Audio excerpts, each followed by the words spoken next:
We need your help now, because every child is unforgettable. Since 1999, the Unforettables Foundation has been helping families in need throughout Riverside, San Bernardino, and Orange counties.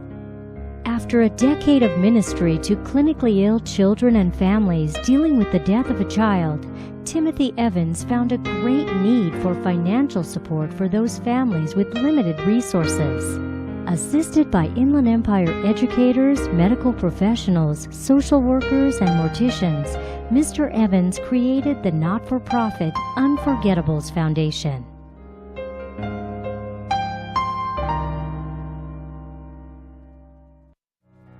The Unforettables Foundation's mission is to enable low-income families who have lost their child to illness or accident the ability to give children a dignified and proper burial, and empower communities to memorialize those children who have died. Unforettables is an organization that the main mission is to help those in need at the time of their greatest need. And with children, rarely we think about insuring our children. Even those who have financial means, they seldom think that their child, something's going to happen to their child. And so it's not uncommon to find a child without insurance. And one of the things that Unforgettable does is they come in for those in those times when the family have that need and don't have the resources, and help them with that, with the service, so that they can have a homegoing service for their loved one in a dignified manner.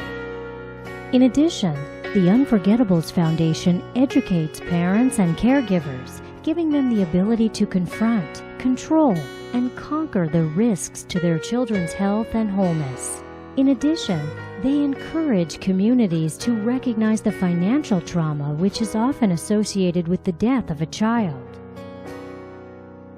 We don't want to ever imagine our own families losing our precious children. And so when someone else goes through it, it is the perfect opportunity for us, out of our appreciation for what we have, but out of our deep sense of empathy for what they're going through, to step in, make a simple, profound donation, and thereby know that we're part of a process to help bring healing, help, support, and love to people that are really hurting on just an unbelievable level. The truth is that many families are financially unable and unprepared to deal with the anguish and heartbreak of a child death. Request for financial assistance comes from hospitals, social service agencies, pastors, and families themselves. Unfortunately, there is just not enough funds to go around. That's why we need your assistance. Just a little can go a long way to helping the families. Please help us help those in need with your donations of time, money, and support. A little can go a long way.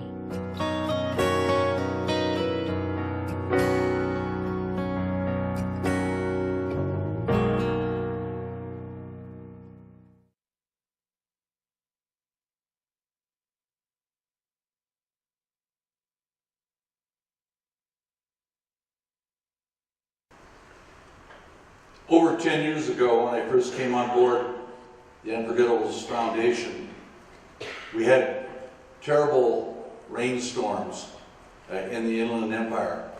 And that was a year after terrible fires had hit all the hills surrounding the area. And so there was no vegetation to hold the rain and the mud. A Hispanic family parked at a KOA campground in San Bernardino County, and down the canyon, a roaring wave of mud over 4 feet high hit that family. The father and the wife managed to save one of their kids, and 3 of the children got swept away downstream. 2 of them they found buried and dead. They did not find the 3rd child for close to 6 months, about a half a mile away, as they were cleaning the mud and debris. And I love my son and daughter so much, and my 4 grandchildren so much, and I wondered, what if that was me? What a terrible, terrible thing to happen. And I really got what the Unforgettables means and does to protect the integrity and sanctity of a child that we've lost, but we will not forget. We were to have Congressman Raul Ruiz here from the Low Desert. However, he is the brand new father of twins. So paternity leave is alive and well, and he sends his greetings.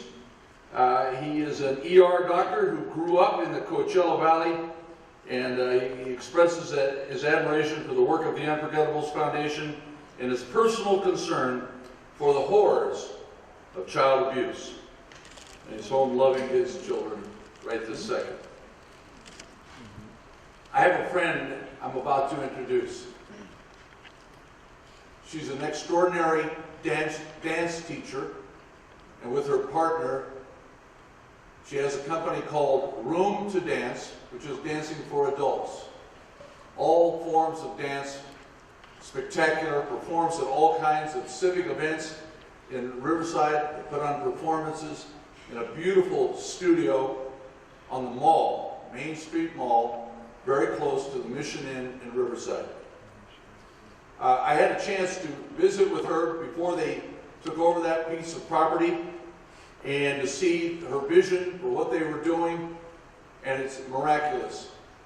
And as she does her marketing and sends out her weekly emails, I'm able to see her and her partner, Julie, talking to us about new upcoming events and the kinds of things that are going on in the studio. And then one time, I happened to read a new addition to her website in which she started to tell her story. And I saw a whole new person. I saw and read about someone who has been there, done that, and has the strength to share it with everyone. And I was astounded. And the eloquence with which she told her story said to me, this needs to be published. So we talked about that. We'll see what we could do there. But going one step further, many of her clients and friends read it as well and said, you were writing about me. One of the finest professionals, one of the finest young women I've met in many decades. Please join me in welcoming our speaker, April McLean.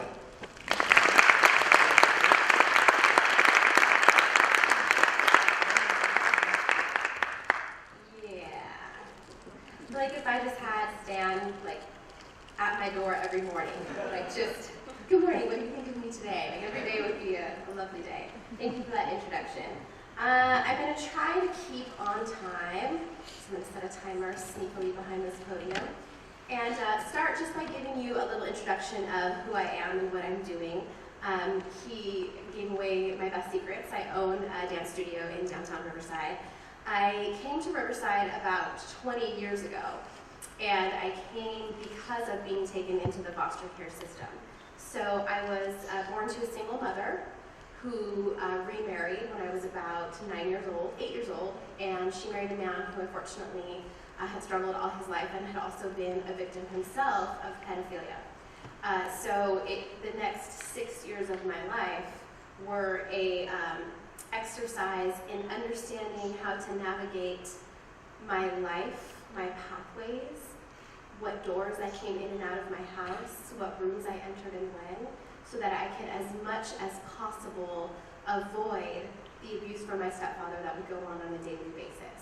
And it just became sort of this game of, if you guys remember back in the days, back in the first computer days, there was a game called Minesweeper, where you would just randomly select, and to me it was completely irrational, but you would click and your game would be over and you're done. And that's sort of what childhood was like for me. It's just just go and hope that you can get from here to the shower without being accosted, or that you could come home and not have to be faced with seeing things that no child should ever have to see. And I lived this way for about 6 years before I was taken out of my home. And the day that I was taken out of my home, my family was brought in, my mother and my stepfather, and at this point, I should say that my mother knew about the abuse. She was told directly by her husband.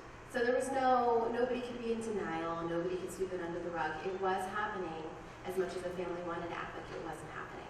So the police did bring them in at the point that I was taken out of my home and gave my mom a choice. So we're talking about the Paris police station, Paris, California, and it was in a bungalow at the police station. It was like one of those old portables that classrooms were in sometimes. So the walls were very, very thin, and they were brought into a room right next to me, so I could hear everything that was going on next door. And I heard them sit my mom and my stepfather and my 3-year-old brother down, and I heard the police officer say, "We brought you in today because your daughter has made some very serious allegations. She is claiming that your husband has been sexually abusing her." And in the very next moment, I experienced what was a lifetime of emotion and future romanticisms playing out about how right now, because my mom knew and because she would have to say, yes, that's true, that he was going to go to jail. And as much as I felt bad for him, I was going to go home with my mom and get my mom back and my life back. And so finally, the last 6 years of feeling like I didn't belong to anyone or anything, being the kid who didn't understand her peers because why are they playing with Barbies? Why aren't they thinking about sex right now? Like, why are boys chasing them around the playground like that? Like, aren't they scared of those boys? Or all of these things that I had thought that had made me feel like such an alien were finally going to start dissipate because I was going to go home and be a normal kid again. And the very next sentence out of my mother's mouth was, "You know, she's always been a pathological liar, but this is new depths." And that was the defining moment for the next, I would say, 15 years of life, is that coming from your own mother, who's the one person who's supposed to protect you more than anyone, who's the person who raises you and says, if anybody, ever harms you, you come to me. You come to me and I will protect you. There's parents in this room right now, you've all had this talk with your kids. Don't let anybody touch you. Don't let anybody make you uncomfortable. You come to me. My mom was no exception. She told me the same thing. But when I came to her, I got sent into foster care. And foster care is what led me to Riverside. So I spent the next 3 years moving through over 22 homes. I don't know why. That's one of the hardest parts about being in a situation such as ours is you don't get told why what's happening to you is happening to you. Could I have been the most horrific teenager ever? Sure, maybe I was. I don't think I was. I didn't even touch a drug. I didn't even party. I didn't even get crazy, which a lot of normal teenagers do. But maybe I was just really crappy to be around. That's entirely possible. But nobody ever stopped and said, this is what you're doing. It's making things difficult. Instead, it was, good morning, pack your bag, you're leaving today. And sometimes that would be several days in a row. Sometimes it would be a few weeks. At the most, I stayed someplace for 2 months. And that's the longest I was ever able to establish any sort of familial contact. Fast forward.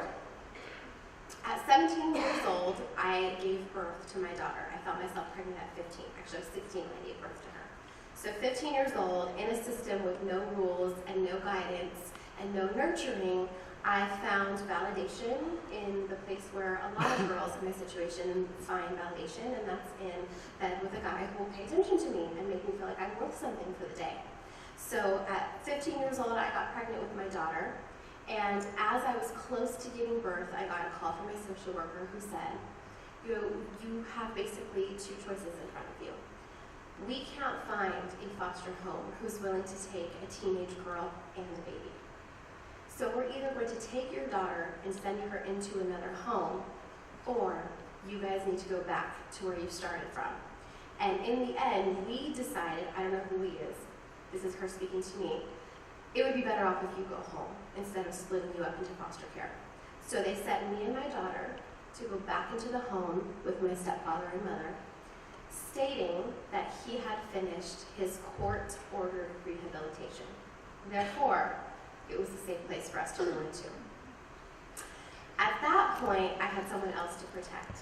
So I immediately petitioned for emancipation and did everything I could to prove that I was a responsible young girl. I talked the talk, I walked the walk, I took care of my baby girl, I got a job, I got a car, and even though I was presenting this facade of total responsibility, inside I was still a very, very broken and confused and unworthy child. But they granted my emancipation, and at that point in time, there was not a lot of transitional services in place. So right now, I don't know how many people are familiar with the foster care system, but as you age out, you're provided with insurance, transitional living, etc. There was none of that. So it was just one day the judge said yes, and me and Rachel were free. Except we weren't, because I had no place to live. But I could get her away from my stepfather. So that was the compromise that I was willing to make, and we spent that first week in my car. We used to drive up into the safest neighborhood that I could find in Riverside. She would fall asleep in her car seat, none the wiser, and I would stay up and stare out the window and wonder what the heck I was doing with my life.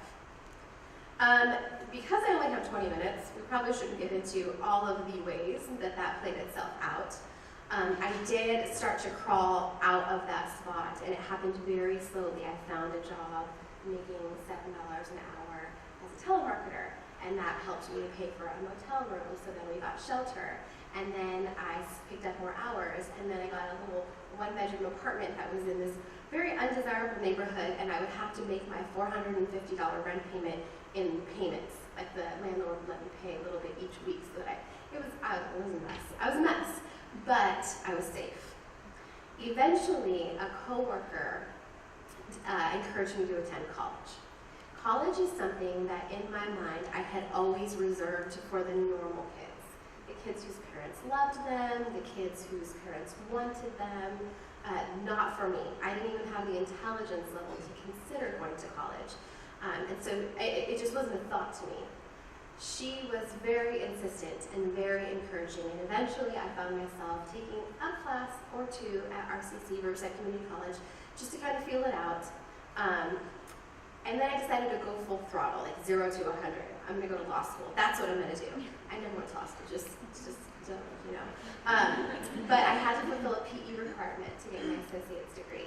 So I stepped into a beginning jazz class. And that was the turning point for my life leading up to the very moment I stand in front of you. Because I almost flunked out of college because I wouldn't leave the studio. It's like I stopped taking academic classes and all I wanted to do was dance. And I did eventually get my dance degree from University of California, Riverside. But dance saved my life. It gave me an outlet that required no risk and no words. It can't reject you, it can't tell you you're wrong. All it can be is what you want it to be in that moment. You get to express yourself, and you get this thing that you get to pour yourself into, which forces you to forget everything else, because you literally can't choreograph or move your body like that and use all of these faculties and simultaneously entertain thoughts of your family life, of your outside life. So I do consider dance to be the most life-changing thing that I've ever experienced, and it's what led me to open the studio. So Stan, who's also on our board and is one of our favorite people in the whole world, he was privy to this story. Before we opened our doors, Julie, my business partner, and I had said, we want this studio to be our sneaky little ministry. That people come in here and they think they're taking a ballet, hip hop, Zumba, whatever class, but really they're getting therapy. And it's absolutely true, because you can't go into a studio without receiving therapy, because, think about it, you're standing in front of a mirror, you're confronting yourself for like an hour and a half straight and watching, and for some people that's terrifying. I know that some of you would rather pluck your eye out than take a dance class, but it really does force you to start to align yourself and make peace with who you have to look at your body. You have to move it around in front of other people, for better or for worse. And so we see every week these women coming in nervous and anxious and holding all this tension, and then you see them leave an hour and a half later, and they're sweaty, and their eyes are lit up, and their heads are held a little bit higher because they accomplished something that they didn't think they were going to accomplish. And so you can walk by and say, oh, cute, a dance studio. But behind those doors, there's some really powerful things going on. In fact, we have a woman who has been in my office every day this week because this is the 4-year anniversary of her baby who died when he was 37 days old. And every year, she slips into this dark place because she doesn't know how to express what she's feeling. Until this year, she has been in 3 to 4 dance classes every single night for the last 7 days, pouring herself in. She brought a cake on her baby's birthday. She brought it into the dance class. We cut it up. We sang happy birthday to Max. We ate cake, and we danced. It was a powerful moment. And I'll make it all emotional, so let's talk about something else. So, through the dance studio, as Dan had spoken of earlier, we sent out these emails, and I slowly started releasing my story. So I wrote a book, and I send a chapter out each Monday, and try not to put too much stock into it because it already is horrific to me. But I started having people either respond through email or coming into my office and saying, I would have never known. You just seem like you have it all together. I would have never known that you went through that. And that was such a funny statement to me because I know my messes. Having it all together is definitely not the way I would describe myself in any way, shape, or form. But there was something that was tugging at me. Every time someone came to me, I felt it a little bit more like, wow, people are really hungry for transparency. People are very hungry for truth because we do live in a culture that idealizes, life is hard, but it's a journey, and I'm learning, and like, stop. It's really, sometimes life just sucks so bad. And if we all walk around like, kumbaya, then nobody's actually being real and getting to the heart of what's going on. Like, sometimes life is, I'm not learning, I'm not learning, this is not cool. I cried today for like 2 hours. I was devastated, and there was no lesson to be learned. It was a crappy day, you know? So I started a podcast.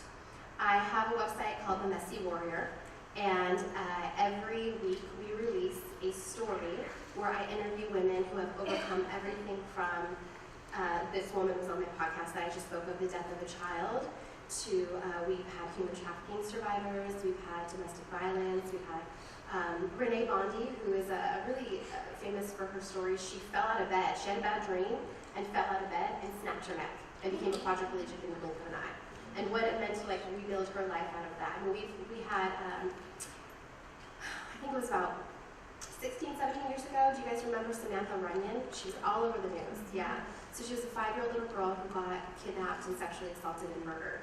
And we had her mom on a few weeks ago. And it's just basically these women who are willing to step forward and say, this thing happened to me, and I chose not to be a victim for the rest of my life. Okay, so it's a really important component. I chose to keep going, but I don't have it all together. Those two things have to be present in every episode, or it's all for nothing, because nobody's got it all together. That's where my journey has led me, and I think the way that I would bring that home and make it relatable to the conference today is to say that the question that I get all the time is, why are you okay? With all that you've been through, why are you okay? Especially when you look at the statistic, I think it's like 7 out of 10 foster kids end up incarcerated, dead, or homeless. That's the 7 out of 10 of us. So why are you okay? And I think that people want me to reveal like a Yoda moment, you know?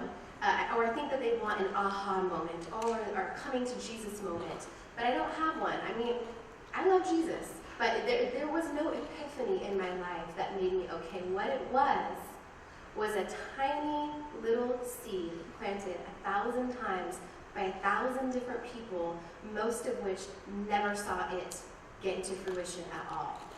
Most of which poured into me at a time where I could not care less about what they had to say.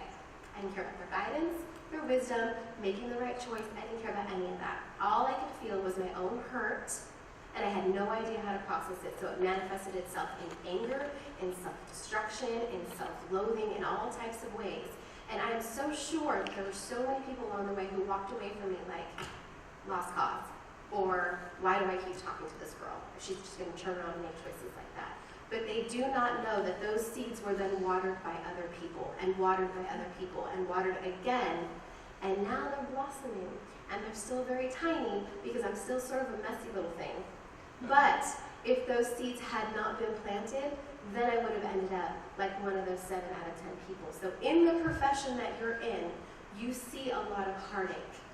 And you're gonna I have no doubt, a lot of times where it seems pointless, where people's ears are shut. But my story should be a testimony to the fact that it's never shut. Sometimes you just don't get to see the fruits of your labor, but that doesn't mean that you don't pour into it.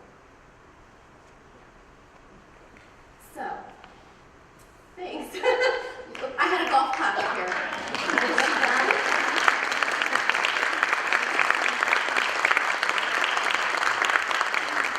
I don't know if everybody, I always try to leave like 2 minutes for any sort of Q&A. I mean, I don't expect that there's like massive questions going on here, but I also have to run out and pick up my own baby from school, so since I don't get to hang out with you guys, does anybody have any questions?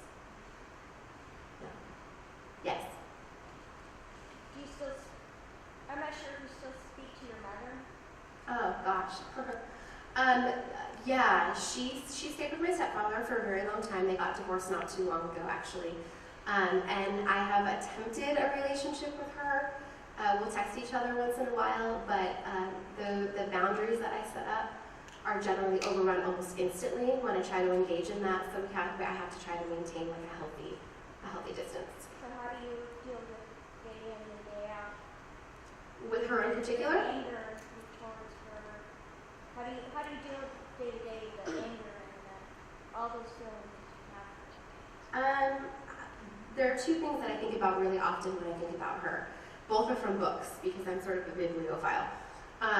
The first is, I read this book, and it's not even a deep book, but it kind of is. It's called How to Win Friends and Influence People. I'm sure a lot of you read it. It's like the manifesto of relating to others. But there's this section where he talks about the quickest way to shut down an argument with someone is to say to them, I understand, I would do the exact same thing if I were you. And the reason it's so accurate is because it's true 100% of the time. If I was my mom, I would have done the exact same thing as her, because she is her, and that's what she did. And so I think a lot about, she did what she knows. People do what they know. And so if she made that choice, that's all she knew. And I can't do anything about that. Yes, it breaks my heart, but that is who she is. And I can't fix that. All I can do is do better by my babies. The other thing that I heard recently, which is also a super old book by Napoleon Hill called Outwitting the Devil. In this book, he interviews the devil. And the devil says, I control, sorry guys, I know this is like super deep, weird thing to say, but I really enjoyed this portion. The devil says, I control 98 of 100 people, because you can only live your life in 2 ways, out of fear or out of faith. There is no middle ground. So if you're not living out of faith, you're living out of fear, and now I have you. And I can't let anybody have me that way. Not my mom, not anyone else. And that's where I would be living if I spent, time is up, if I spent all my life hurting over what she did to me. Yeah. In the seeds that were planted in your life that, are now showing us, the fruits, who could you say was that person that planted that seed in your life? Oh, there was a ton of them. There was a couple of social workers. Say again? Oh, her question was the seeds that were planted, who planted them? What did that look like? So, and there was like hundreds of them. And it could be something as small as somebody next to me who took a moment to talk to me when I was 14 years old and super awkward and kind of icky and had that countenance of like, leave me alone. And they simply started a conversation and saw me, something that small, to social workers, to people who would take the time to be consistent force in my life when I was unlovable. I met a woman who was 65 years old and for reasons beyond my comprehension felt the need to befriend me. And she took me out to lunch once a month, and for 4 years, once a month we met, and we have 3 categories: personal, professional, and spiritual, and she would make me set 3 goals in every category. And then the next month, she would ask me what I did about those goals. She got nothing out of our time together. She just simply chose to pour into me. But that structure, I wouldn't be who I am today without that structure. So it was really like the persistence of people who saw more in me than I saw in myself.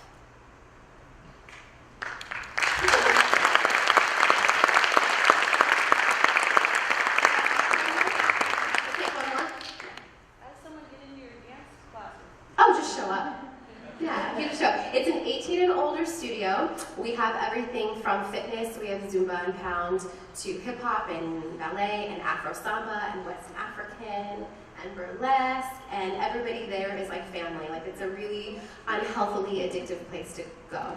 You should go. Thank you so much, you guys. Learn to Dance, learntodancestudio.com. That's how you can get in touch with us. I realized I didn't even tell you the name of it. There you go.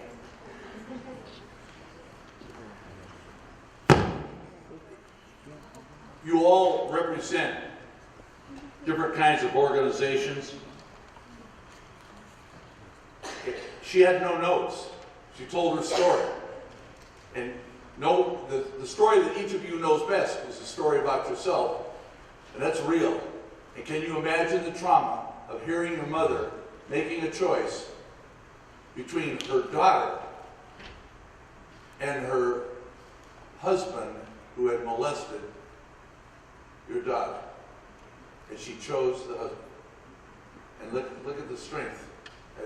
You need to go out of your way to bring, if it's appropriate, to bring April to hear, to your organization to hear the story. I'm so astounded. I'm so proud of her and all that she's accomplishing.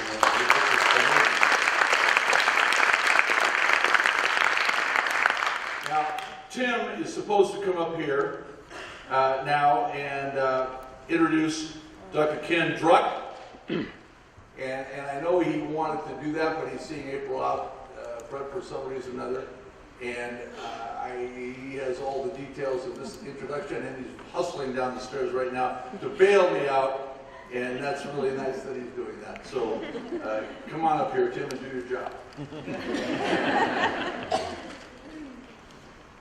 I just had to personally thank April. That was so true, so real, so to the point. I exchanged glances with Ken, and he was grinning from ear to ear because it is a perfect segue into Ken's presentation.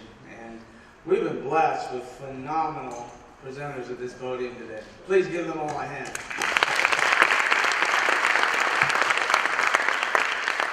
You never know when you're putting on an event how it's all going to pan out. Our committee's put in a number of months, and you just never really know until the moment, right? And I think all of us are smiling because we feel like it has really been a worthwhile day. And for a little cause that is always about reacting to a phone call, to a plea for help, to a situation that has happened previously, it's sure great to be on the other side as well, to be on the preventive, proactive side. So that's why this is so important to us. My friend Ken Druck is an email friend. Hardly ever see him, and we don't cross paths a whole lot, but we have great history, and I have a great admiration for Ken. Ken is a person that I met a few years ago in San Diego through one of our board members, Bettina Breckenfeld, who has a wonderful circle of friends and people who are inspirational. And she said, "You got to meet Ken Druck." I said, "Great, let's drive down to San Diego." And he there told a little bit of his story of setting up the organization that came out of his Beauty for Ashes story.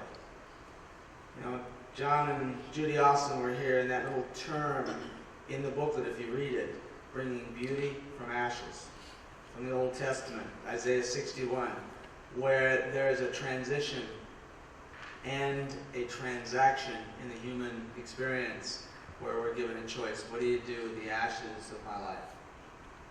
You know, and for many of us it's spiritual, divine, religious, there's all kinds of complex things. But Ken losing a daughter, a nexus point for him was, what am I going to do with this? And he's an inspiration. He is easily one of the most successful and respected and sought after speakers on human resiliency. And I can't do justice other than say I appreciate my friend coming all the way up from San Diego today from the Jenna Drug Center. And I saw a number of you getting the book. If you don't get it now, get it after our little Lights for Little Lives ceremony. But I want to bring to the podium at this time to close our second great guest keynote speaker for the day, Dr. Ken Druck.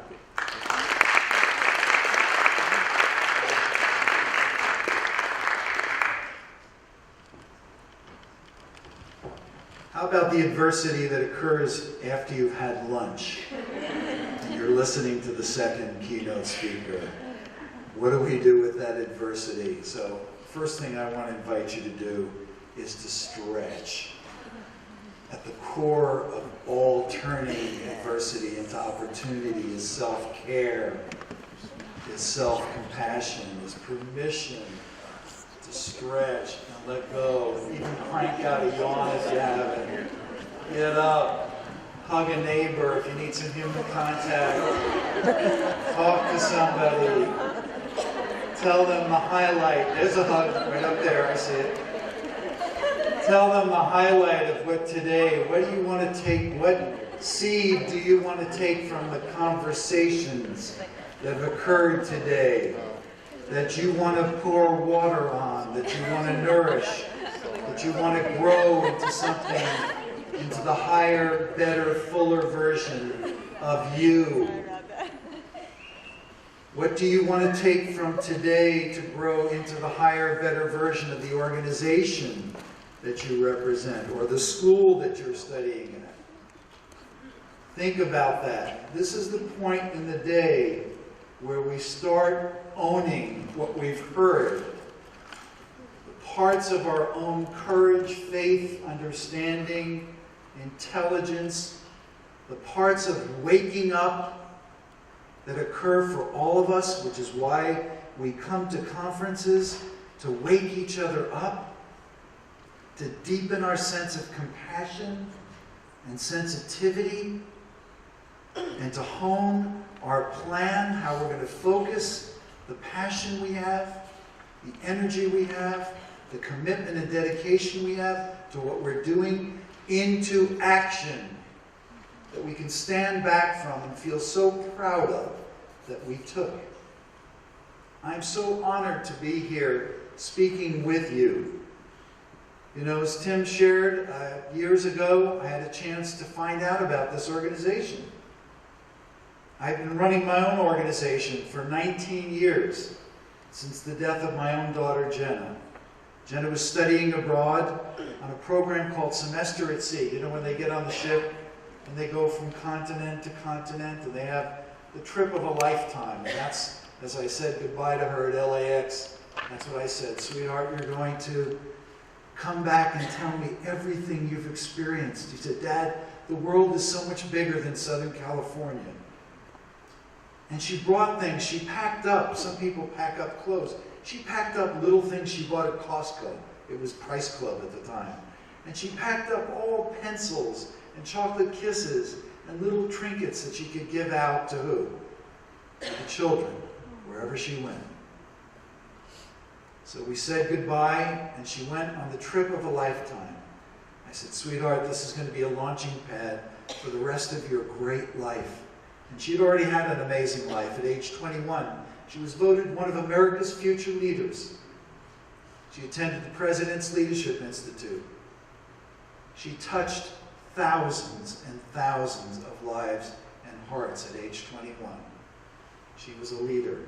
And so when she passed in a bus accident outside, not far from the Taj Mahal, some of you were watching CNN, 19 years ago, March 27th, and you saw that a bus overturned and 4 beautiful young women, college students, died in the accident. that was my daughter. So I received the call that is every parent's nightmare. And for 19 years, I decided that what would be my path? Anybody that tells you, and I love what April shared, anybody that tells you that the wind hasn't gone out of their sails just isn't telling the truth.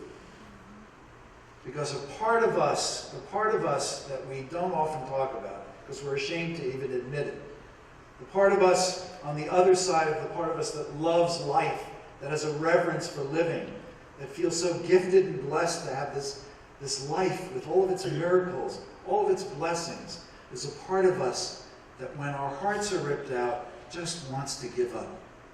We want to go back to wherever we were before we were here.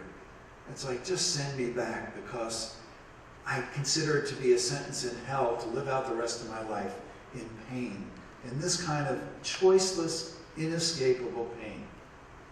And so I decided, and I can almost hear my daughter saying, Dad, use what you know and what you're going to learn to help other families that have to go through this hell. Use it. And so I started the Jenna Druk Center. I started it and I went through the motions because there was a part of me that just had my heart ripped out. And 450 at least families directly come to the Jenna Druk Center for services every year. Unfortunately, there are over 700 children die in San Diego County every year. You know, we can multiply those rates up as we go up the coast. Where do those families go? What do they do? Especially since this is an area nobody wants to talk about. It's like, go out and try to market a program on the board here. All the board members, the Untouchables, will tell you. Try to market grief and bereavement. That's the last thing people want to talk about. They recoil and say, hey, I'm so sorry for your loss. Get me out of here. Get me in another conversation. We live in a society that is not grief literate.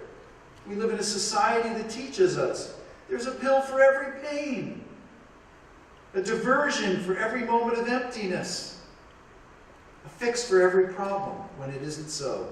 As April told you earlier, sometimes it just flat out sucks. And we better make it safe for the people, whether they've suffered life losses like me, they've lost somebody they love, or whether they're suffering living losses. Years ago, I wrote a column for Maria Shriver, and the idea has taken off that we have a grief response when we suffer living losses. What are the living losses of our lives? April just told you about one, the loss of innocence, the betrayal of a mother, a divorce, domestic violence, somebody crosses a boundary, somebody you love is diagnosed or has an accident, somebody you love is deployed, somebody you love is incarcerated. These are all living losses, and the list goes on and on. It's endless. So as we face into, and that's the object here, as we face into the losses of our lives, how do we honor what's happened? Because it's kind of like Groundhog Day for those of us who've gone through these kinds of losses.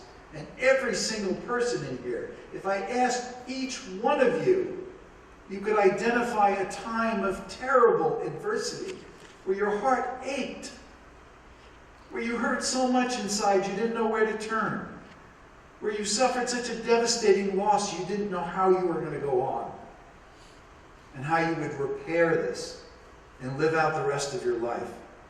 And so Groundhog Day, for all of us suffering adversity, is that we look down the path over here. And for me, that was looking down a path of despair. Now, there's no way you don't experience despair.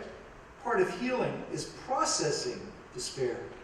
If we don't process our sorrow, if we don't give it constructive and healthy expression, what do you suppose happens to it? We become indifferent to the pain of other people. We become the dumbed-down version of us. We become lesser. So on that path of despair, if that's what we choose, if that's what we choose to feed, if that's where we choose to live, if that's how we choose to occupy our thoughts in thinking about what's been lost and what's missing. And I saw myself, and I saw at the end of that path of despair, both of my daughters, my earth and angel daughters. My earth daughter lives in Little Italy in San Diego. And she's getting married this summer, by the way. Talk about a joy. My heart's exploding with joy. But I looked down that path, and excuse my expression if it offends you, but I saw both of my daughters pissing on my grave. Dad, you made your pain the center of the universe. You made it the center of your existence. We love you, but you were lost to us. I look down the other path,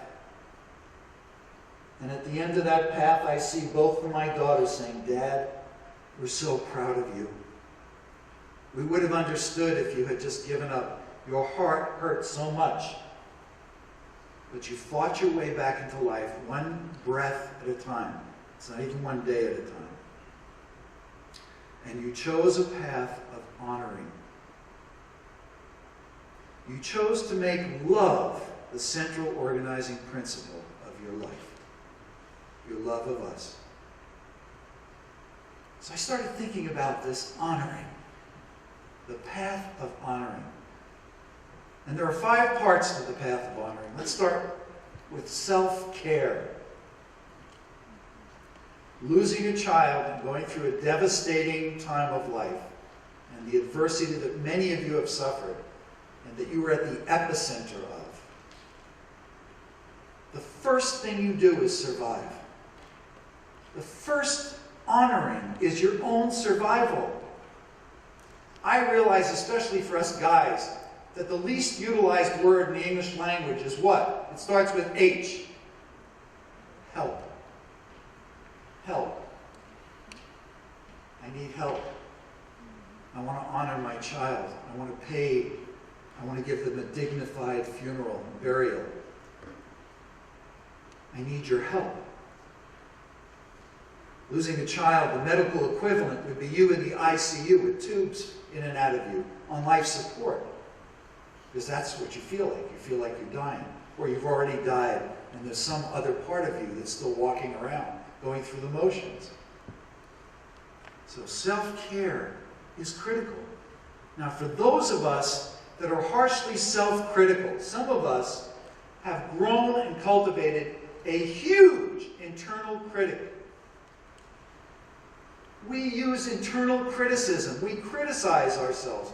We have that admonishing finger wagging in our face every second. What have you done? What haven't you done? Why haven't you done it? We have terrible patterns of internal criticism. How do you suppose that flies in deep grief? For a person at the very time that you need a hand up, that you need a hand of compassion. You've got a finger wagging in your face. So the first honoring is self-care. And at the core of self-care is the practice of self-compassion. If I were to give all of you a self-compassion test now, how would you rate? How kind are you to yourself when you're down? How encouraging? How gentle, supportive, patient, allowing are you to go through a process of healing, of fighting your way back into life, of finding your way out of the ashes of Plan A and beginning to cultivate a vibrant Plan B. So self-care is number 1. The second honoring has to do with processing the loss. Processing the loss. Some of you work in this field. It's what you've mastered. And it's what I'm so grateful that you are out in this community helping people process the loss. Jenna used to have a saying. She'd say, Daddy, be with me. Be with. She cut the me out. She said, be with. What did my daughter mean at age 2.5, 3 years old when she said, Daddy, be with. It meant, Daddy, put down the newspaper. Daddy, don't try to multitask when you're with me. Daddy, be with me. One of the most powerful experiences we can have as human beings is the feeling of being understood. When we look into another person's eyes and we see that they get it. They're not trying to figure us out and fix us. That engineer mentality that so many of us are raised, that it's our job to figure out and fix, rather than to simply be with, be a witness, to meet somebody where they are without unsolicited advice, just to simply be with them, to be that healing presence that listens, that helps that person find within themselves the answers. I think the smartest thing I ever did as a dad was to learn to ask my daughters, sweetheart, what do you think you should do? What are your options here? To help generate their critical thinking. What are your options? Even if they sound crazy, and to make it safe instead of jumping in with advice or a quick fix when there was none. I remember Jenna coming home one day in high school. She was a junior in high school, and one of the girls in her friendship circle had taken her own life. And she saw me coming down the hall, and she said, Dad, she put the big stop sign on. You can't fix this. And all over again, she was saying, Daddy, be with. Just be with me. And have the faith and the trust that I have it within myself to summon the courage and the strength and the understanding to wrap my heart around this, to wrap my mind around it, and to somehow go on as the resilient, stronger, better, smarter, more authentically honest and real version of myself. And that's what she did. Processing a loss means that we have to develop a whole new respect for something. We've learned, especially in our male culture, and one of the first books I wrote was called The Secrets Men Keep. That was a 3-time Oprah book. We went on Oprah with an all-male audience. If some of you were sitting and you remember the days of big hair, remember the days of big hair? Oprah had big hair, I had big hair. And we did the Oprah show on The Secrets Men Keep. But one of the things we discovered is that as a man, to feel is to fail. If we see anything but anger in any one of you the male faces in this room, we're going to demote you on the male scale to a lesser of a man status. Especially if you have tears. Okay? Because we're supposed to stay forever strong. And what do we do? What do we learn to do? And many of us, and a lot of women, have followed us right into this trap. We've learned to shoot the messenger. We get these brilliant, miraculous systems called our emotional system. And we have respiratory systems. We have these brilliant systems. How do we get the capacity to function at this level, to heal ourselves? And we have these emotional systems. And they send up signals to us. They send, because we have this radar system. And it says, hey, you're feeling sad. Or you're feeling really hurt. Or I can see how frustrating this is to you. I can see how impatient you're growing. I can see how your heart is exploding with joy. Your daughter's getting married. And on, they send up signals. What do? When we don't like the signal, we shoot the messenger. The messenger is just a messenger. We're not prisoners to our emotions, but we can surely learn how to read them and to process them, to give them constructive expression. That is the way we honor our loss. That is the way we attain resilience. That is the alchemy. We find a trusted, safe confidant who we can let down, who is not going to run away, who will listen, We find support in the people that we're working with, the professionals, that hopefully aren't fixed on giving us quick fixes and advice. And we find it within ourselves to silence the inner critic and to listen to ourselves compassionately. That's the formula for resilience. What's another honoring? Another honoring you've heard all day today. Think about it. John and Judy, April, so many of you, the other speakers. We all have deep wounds. We all walk with a limp. If you could come close enough to me, you'd see sorrow in my eyes. The sorrow that's still there. I miss Jenna every day of my life.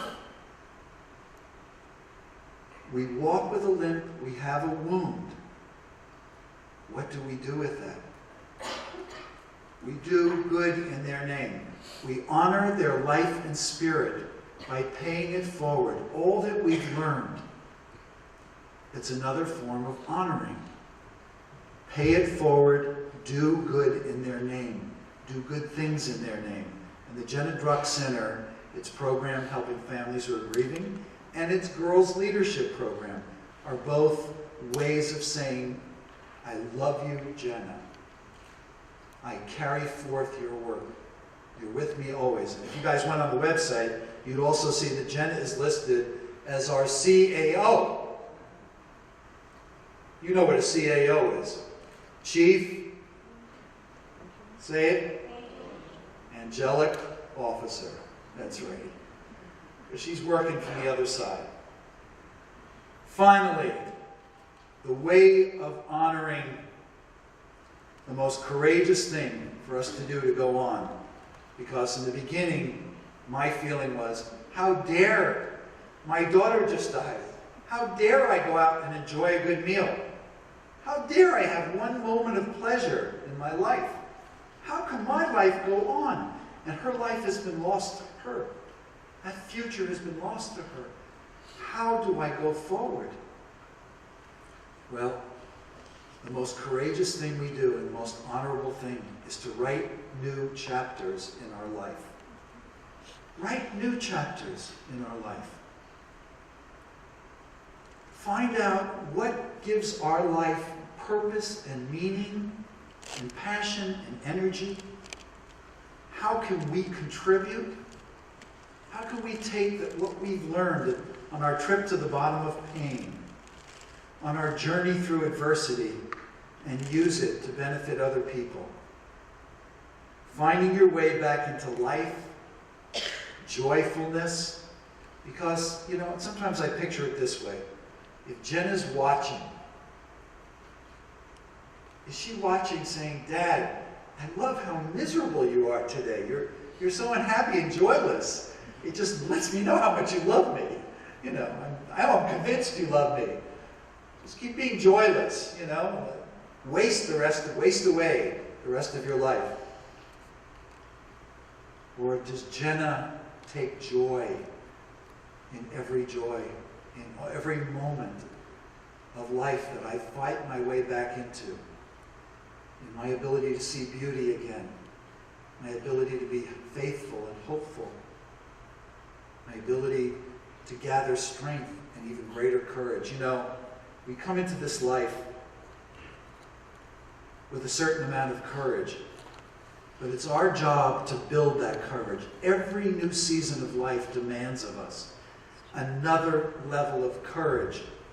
Anybody here turned 40 this year, or turning 30, or 50, or 60, or 70, or, yeah, guess what? You got to upgrade the courage operating system. You got to upgrade the software and even get a couple of apps in there that say, here's where I am on the treadmill. Here's where I am. Here's what I'm facing in this new season of life. I have to summon the courage. You know where we get that courage from often? We get it from taking inventory with gratitude. The gratitude that we have to be able to sit in an auditorium in an afternoon like this. The gratitude of having an organization like the Untouchables in our community proudly. I talk about this organization in other parts of the country. I was telling families, I'm helping the families in Newtown, Connecticut. 20 families had their children murdered. We're helping them.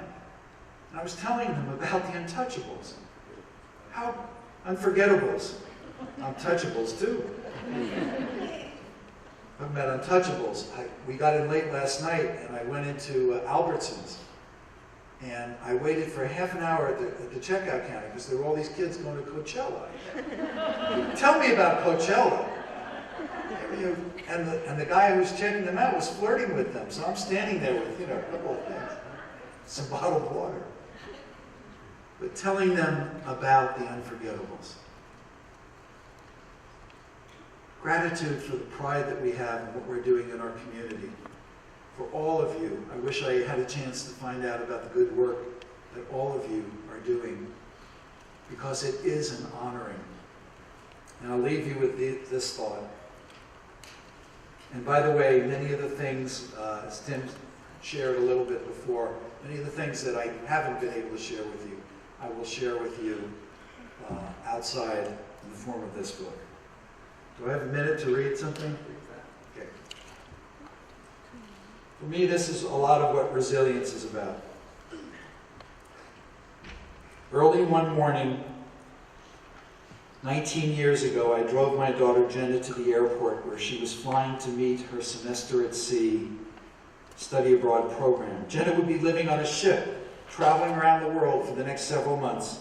And as we walked to the gate, I told her, "Sweetheart, you're going on the trip of a lifetime." "Daddy, I'm a little scared," she confessed. "I've never been this far away from my family for this long." I was one of the few people that she would say that to, because to the world, she was a pillar of strength. And I said, "Sweetheart, I'm a little scared too, but this trip is going to be a launching pad for the rest of your life. I can't wait for you to come home and to tell us about the places you've been and the people you've met." And Jenna and I tearfully hugged and kissed each other goodbye. And minutes later, I watched her flight disappear into the morning sky. As I shared with you, I never saw my daughter again. Fast forward 10 years, I'm at the airport with my daughter Steffi, who's going on a tour of the great cities of Italy. Steffi has struggled horribly since her sister's death. Her sister was her hero, and this trip represents a triumph of courage. It's everything in my power to hold back tears, knowing the assurances I had given to her sister were empty promises. My heart is tied in knots. Steffi may be going on the trip of her lifetime, but I can't say so. I can't even say she's going to come home. All I can do is hope and pray and manage to say, "Sweetheart, have a great time. Please come home safe. I love you so much." Steffi knew what I was thinking. She gave me a reassuring smile. She hugged me extra tight. She reassured me, "Daddy, everything's going to be all right. Daddy, I love you." And her plane soon disappeared into the morning sky, and I walked slowly to my car. Closing the car door, the tears came. I'd sent another precious daughter out to the world.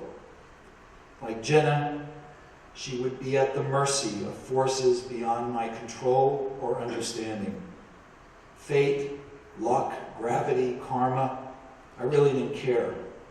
All I wanted was my daughter to come back home.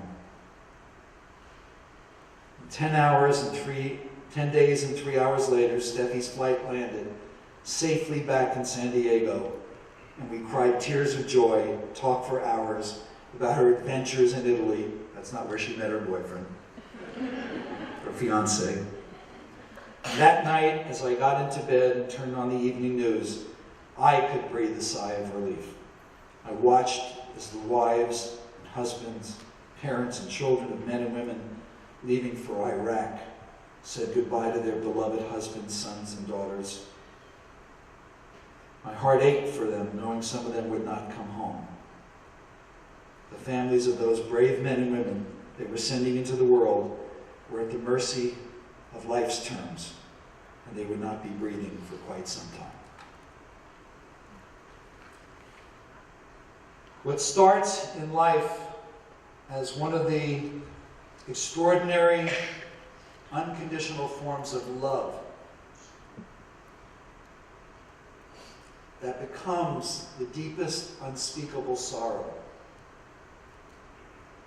seeks to become love again. And so it's your love, your dedication, your compassion and commitment that moves us forward, that allows us to heal, that allows us to activate this brilliant, incredible, resilient spirit within each one of us.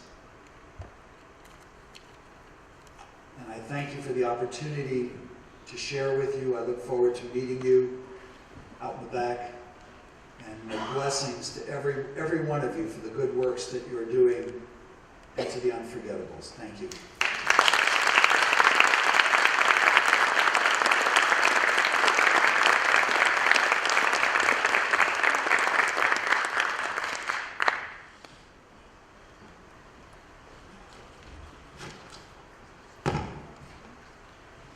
Some of you know the name John Wooden. Coach Wooden at UCLA was a very close friend of mine. When he was 97, he was, in a vote, selected as the greatest coach, regardless of the sport, in the history of sports. Vince Lombardi was second, the famous Green Bay Packer football coach. A huge ceremony was held in Los Angeles, and Coach got his award, and all of his players from many decades were there, and he took his team into a side room, and he said to them, "I've let you down." Now, there are a lot of you in here know about Coach Wooden's pyramid of success. And he said, "I failed you all because I failed to have the single most important word in the English language as part of the foundation of the pyramid of success. And that word is love." And our keynote speaker took us with the great love he had to the anguish of losing his daughter, to return to a world of love. And as I sat there as a father and watched him speak, I so admired the love I saw. But he is still in the process of regaining the full expression of that love. And that's what I saw through my eyes. What a powerful, powerful message he just gave to us, and I'm deeply appreciative. And now, I'd like to introduce Susie Aceves, who will take us through a very, very important moment.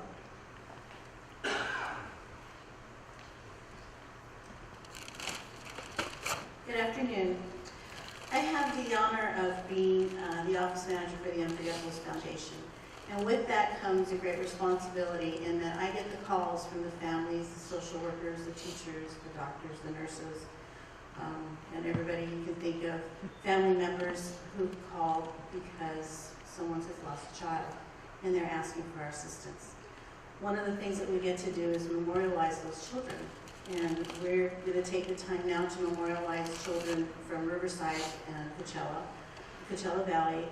I'm going to be naming the names of the children who we were able to help, who we've lost and memorialized, and then following this, we'll have a ceremony out in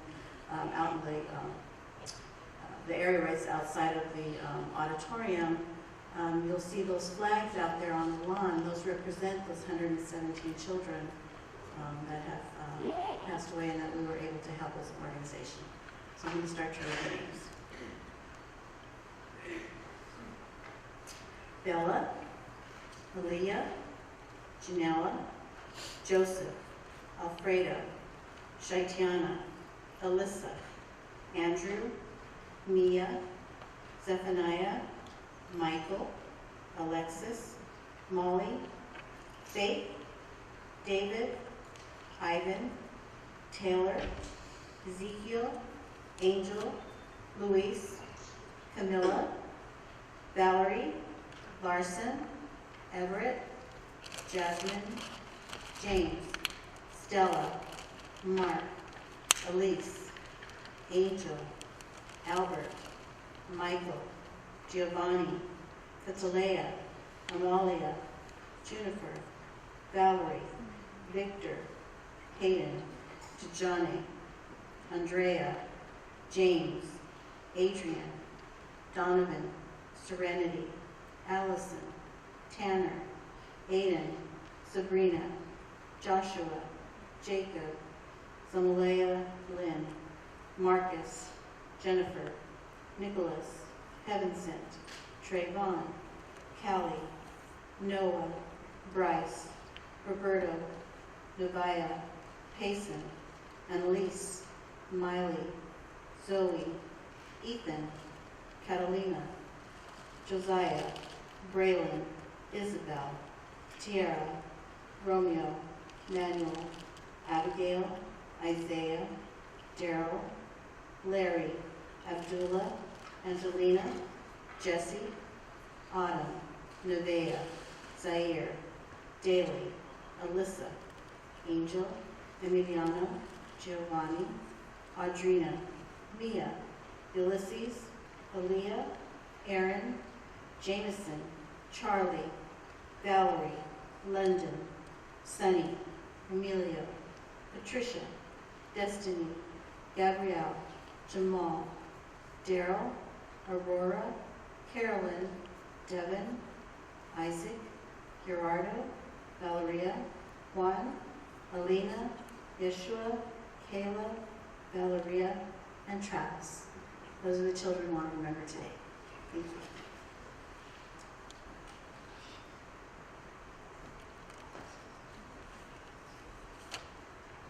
Last year we concluded the event with this ceremony. We've done it at the Wrong Doghouse in Loma Linda for 15 years because mothers and families who have lost children always told me that they never wanted the memory forgotten. And one of the ways we do that is by keeping their names alive.